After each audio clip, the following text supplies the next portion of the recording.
dương nước miền tục phía chơn một phát cứ đời xa mình che cục rồng chất miền sầm mặt phía cục rồng chất khuôn ai càng nghe sầm khăn một phát là bay ban sọc đông rum mình nia sẽ cái đây sọc nông chỉ vật nó chạm bách mình nè thở tá riêng làm pi vị thi ọp rum chất cứ cả chầm ráo nơi smart đấy hay smart đấy nó tam đàn chất smart đấy nó khai từ chi ong cà rẽ khai từ chi cameraสวัสดิភាពការពារចិត្តខ្លាយទៅជាអង្គទីគរធ្វើម៉េចកុំឲ្យមេរោគហ្នឹងវាមកវាយលុកចិត្តយើងបានងាយពេកស្មារតីដែលត្រូវចម្រើនហ្នឹងវាទៅតលតាមដានចិត្តហ្នឹងបើចិត្តហ្នឹងដើរនៅក្នុងផ្លូវល្អមានគុណធម៌អញ្ចឹងទៅយើងសប្បាយអូចិត្តអញល្អប៉ុន្តែឧទាហរណ៍ថាបើចិត្តហ្នឹងវាចាប់ផ្ដើមចំណែនវាចាប់ផ្ដើមខឹងវាចាប់ផ្ដើមអន់ចិត្តហ្នឹងស្មារតីនឹងប្រាប់ថាអូចិត្តអញដើរក្នុងផ្លូវខុសហើយត្រូវទាញត្រឡប់មកវិញវាឧបមាដូចជាថាយើងដឹកគោឲ្យស៊ីតាមភ្លឺស្រែអញ្ចឹងហើយអាគោហ្នឹងវាខូចណាស់តែយើងភ្លេចវាទៅស៊ីសទូងហើយតែស៊ីសទូងម្ចាស់គោហ្នឹងត្រូវទាញគោកុំឲ្យស៊ីសទូងគេទៀតកុំឲ្យវាខូចយ៉ាងណាចិត្តយើងហ្នឹងវាខូចណាស់វាតិចទៅអន់ចិត្តតិចទៅចំណែនតិចទៅមិនសប្បាយចិត្តជាមួយអ្នកនេះជាមួយអ្នកនោះចឹងទៅហើយដល់ចឹងតលពេលណាចិត្តនឹងវាមិនល្អហ្នឹងមានស្មារតីដឹងថាអូចិត្តអញដើរផ្លូវខុសហើយបើនិយាយពីបើកឡានវិញឃើញភ្លើងស្តុបក្រហមហើយបើយើងបើកទៅទាំងងងឹលហ្នឹងបើកឆ្លងកាត់ស្តុបក្រហមហ្នឹងគ្រោះថ្នាក់ទាំងយើងគ្រោះថ្នាក់ទាំងគេប៉ុន្តែបើយើងមានស្មារតីដល់ស្តុបក្រហមយើងជន់យើងអត់មានគ្រោះថ្នាក់ឯគេក៏អត់មានគ្រោះថ្នាក់ដែរយ៉ាងណាអាចចំណែនស្អប់ល្វើល្វាយពិបាកចិត្តហ្នឹងជាភ្លើងក្រហមស្មារតីនឹងប្រាប់ថាទៅមុខទៀតគ្រោះថ្នាក់ឯងអញ្ចឹងតាមដានចិត្តបង្កើនស្មារតីបើនៅក្នុងធម៌លោកហៅថាសតិប្បដ្ឋានហើយថាហេតុជាទីតាំងនៃការចម្រើនសតិគឺស្មារតីហ្នឹងហើយតាមដានទាំងដេកទាំងដើរទាំងឈរអង្គុយទាំងហូបទាំងចុកទាំងចូលបន្ទប់ទឹកទាំងធ្វើអីនិយាយស្ដីកាយវិការអីហ្នឹងមានស្មារតីហើយចិត្តគិតអីហ្នឹងក៏មានស្មារតីទៅជាមួយអាហ្នឹងទើបយើងតាមដានចិត្តហ្នឹងបានមាំទាំវាហាក់ដូចជាថាយើងបានថែរក្សាកូនបានល្អអញ្ចឹងកូនហ្នឹងវាអត់ខូចទេប៉ុន្តែបើយើងមិនបានថែកូនឲ្យបានល្អកូននឹងខូចវេទនាឪពុកម្ដាយយ៉ាងណាចិត្តរបស់យើងតែយើងមិនបានថែទេចិត្តរបស់យើងវាខូចហើយអ្នកកើតទុកគឺខ្លួនយើងនឹងឯងអញ្ចឹងត្រូវចម្រើនស្មារតីដើម្បីគ្រប់គ្រងចិត្តឲ្យបានហើយយើងមិនសូវកើតទុកអរគុណច្រើន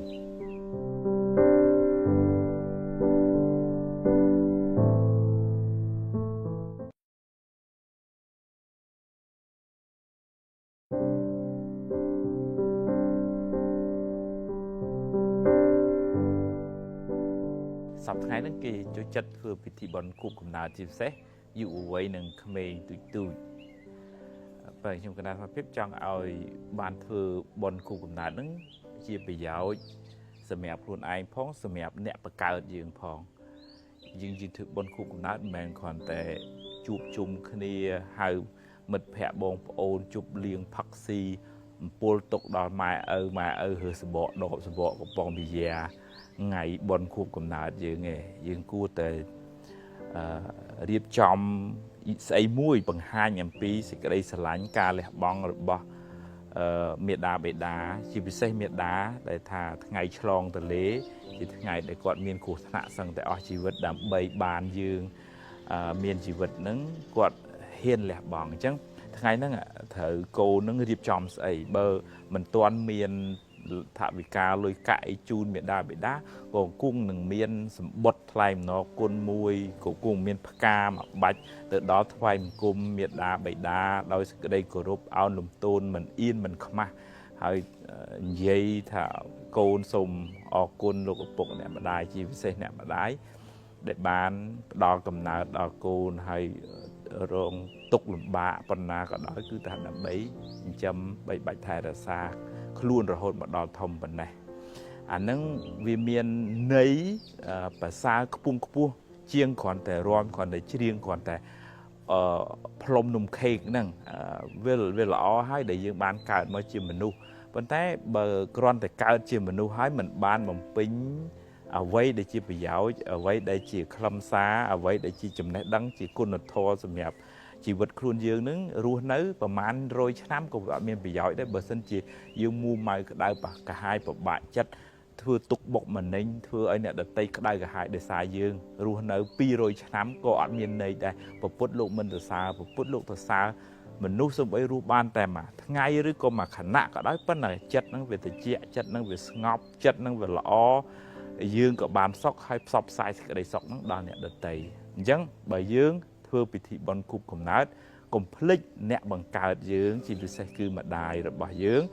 ត្រូវធ្វើអីជាកិច្ចតបស្នងសងគុណចំពោះគាត់គោរពដឹងគុណគាត់ថ្វាយបង្គំគាត់សេសបុត្រអរគុណគាត់ជូនបាច់ផ្កាគាត់អត់មានខ្មាស់អៀននោះគឺថាថ្វាយបង្គំដល់បាតជើងអរគុណនិយាយចេញជាសម្ដីមកហើយថ្ងៃហ្នឹងក៏អាចធ្វើជាឱកាសមួយទិញសភៅទិញប៊ិចដល់ក្មេងក្រីក្រពិបាកឬក៏ទិញអង្គជូនអ្នកអត់បាយអត់ទឹកចឹងទៅអញ្ចឹងយើងបានសាងអំពើល្អថ្ងៃដែលយើងកើតនឹងជាទុនមួយដ៏ប្រសើរសម្រាប់ទៅថ្ងៃខាងមុខទៀតសម្រាប់ជាតិមុខទៀតអញ្ចឹងសូមផ្ដាំពាក្យចុងក្រោយគឺថាបើធ្វើបុណ្យខួបកំណើតកុំភ្លេចអ្នកបង្កើតខ្លួនយើងមកអនុមោទនា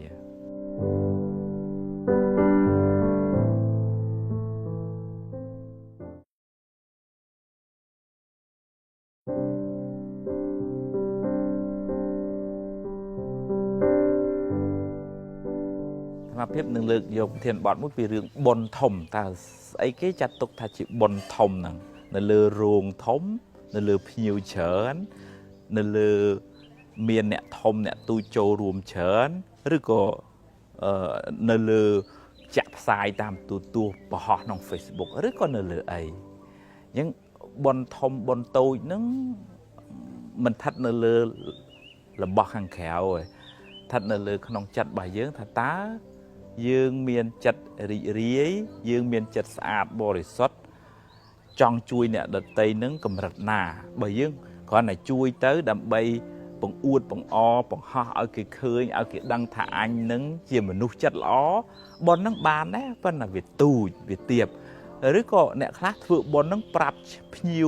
2-3,000នាក់អញ្ចឹងមកហើយ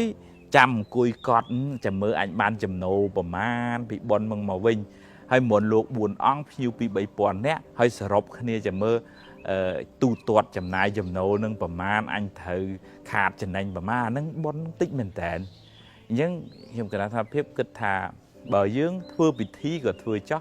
ធ្វើរោងក៏ធ្វើចោះប៉ុន្តែឧទាហរណ៍ថាបើទឹកចិត្តយើងស្អាតបរិសុទ្ធបើយើងធ្វើជូនមេដាបេដាបុណ្យកតញ្ញូយើងទៅប្រាប់ភ្ញៀវប៉ុន្តែប្រាប់ហ្នឹងក៏គ្មានបំណងថាចាំមើលអញសង្ឃឹមថាបានលុយចំណូលនឹងមកដើម្បីទប់ទល់ចំណាយគប់គិតអញ្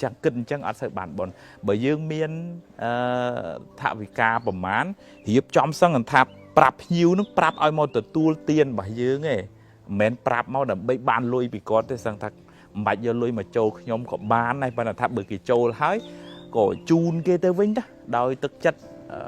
ជ្រះថ្លានឹកឃើញថាយើងថ្ងៃហ្នឹងយើងធ្វើទានជាមួយព្រះសង្ឃផងយើងធ្វើទានជាមួយនឹងភ្ញៀវមកចូលរួមនឹងផងពីសម័យពុទ្ធមិនសូវមានកម្មវិធីអញ្ចឹងហៅភ្ញៀវរាប់រយរាប់ពាន់លោក4អង្គអញ្ចឹងឯងគេធ្វើបុណ្យបើសិនជាគេធ្វើបុណ្យជាមួយព្រះសង្ឃគឺគេធ្វើ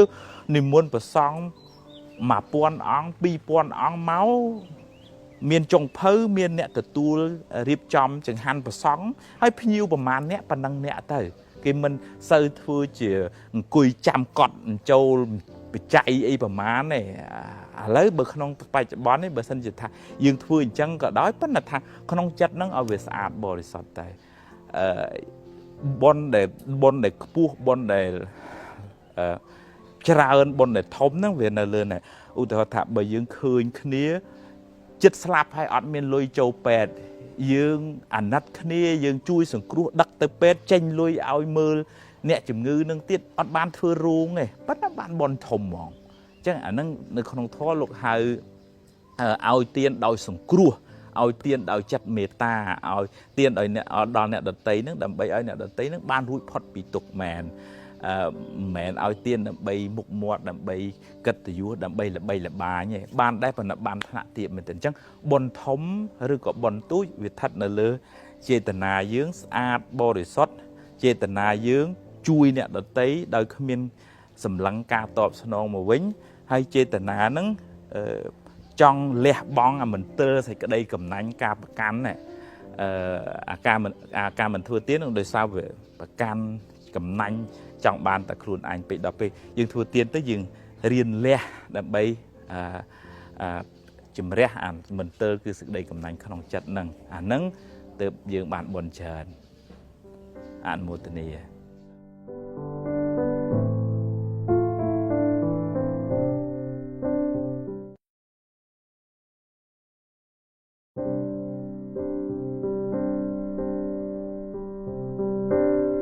ពុទ្ធសាសនានឹងបែងចែកកូនជា3ប្រភេទទី1លោកហៅថាអវជាតិបុត្រកូនខូចកូនធ្វើបាបឪពុកម្ដាយកូនអំពលទុកដល់គាត់តាំងពីក្មេងរហូតដល់មានប្តីប្រពន្ធហើយនឹងក៏នៅតែអំពលទុករហូតដល់ចាស់ទៅហើយនឹងក៏នៅតែធ្វើឲ្យឪពុកម្ដាយពិបាកចិត្តអាហ្នឹងវាអាចមានកម្មពៀជាមួយគ្នាអីចឹងទៅពីដើមមកម៉ែឪនឹងជពាក់លុយកូនសងអីយ៉ាងម៉េចបានជាតិនឹងគេមកសងគេមកទាយកវិញចឹងទៅអាហ្នឹងតើស្វែងយល់អំពីកម្មផលខ្លះទើបមិនសូវកើតទុកហើយម៉ែឪខ្លះដែលមិនយល់ពីកម្មផលហ្នឹងគឺថាទុកទុំមនោះយំសោកបោកខ្លួនពិបាកចិត្តវេទនាមែនតើអញ្ចឹងតើថា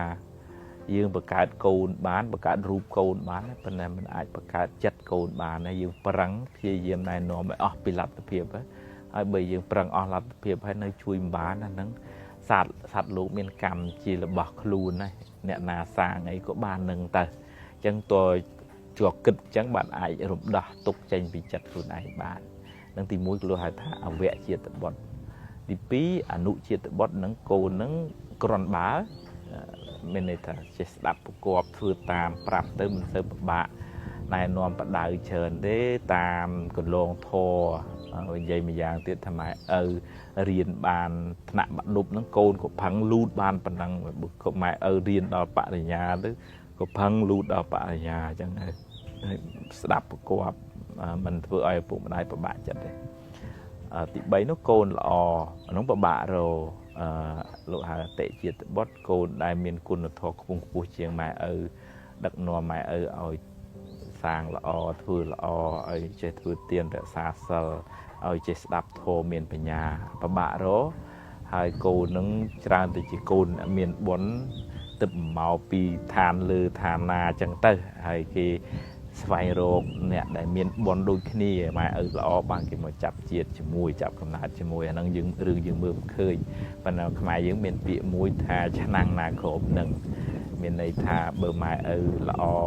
ម៉ែឪអ្នករៀនសូត្រម៉ែឪមានគុណធម៌សិលធម៌ទៅកូនដែលមកចាប់កំណើតហ្នឹងក៏ភាគច្រើនក៏ល្អចឹងដែរវាមានតក់វាមាននាលដែរប៉ុន្តែភាគច្រើនជាកូនល្អដោយសារបរិស្ថានគ្រួសារហ្នឹងល្អកូនកើតមកក៏ដុះដាលក្នុងបរិស្ថាននឹងល្អក៏បានល្អទៅជួនកាលខ្ពង់ខ្ពស់ជាងម៉ែឪទៅទៀតផងដូចជាព្រះសម្មាសម្ពុទ្ធជាដើមព្រះអង្គមកបដិសន្ធិក្នុងរាជតកូលនឹងគឺថាដឹកនាំរាជតកូលនឹងឲ្យបានមានសិលមានបញ្ញារហូតបានរួចផុតចាកទុក្ខទៀតផងចឹងអតិជាតិបុត្រនឹងគឺជាកូនដែលល្អប្រសើរឧត្តមឧត្តមមានគុណធម៌សិលធម៌ខ្ពស់ជាងឪពុកម្ដាយហើយដឹកនាំឪពុកម្ដាយនឹងឲ្យបានសាងល្អទៅទៀតផងអញ្ចឹងកូនមាន3ប្រភេទទី1អវជាតិបុត្រកូនខូចពិបាកបដៅទី2អនុជាតិបុត្រកូនតាមគន្លងធម៌តាមការបដៅរបស់ម៉ែឪទី3អតិជាតិបុត្រកូនដែលមានគុណធម៌ខ្ពង់ខ្ពស់ប្រសើរជាងឪពុកម្ដាយកូនដែលល្អជាងគេគឺអតិជាតិបុត្រហើយបើយ៉ាងហោចណាស់ក៏ធ្វើអនុជាតិបុត្រដែរអនុមោទនា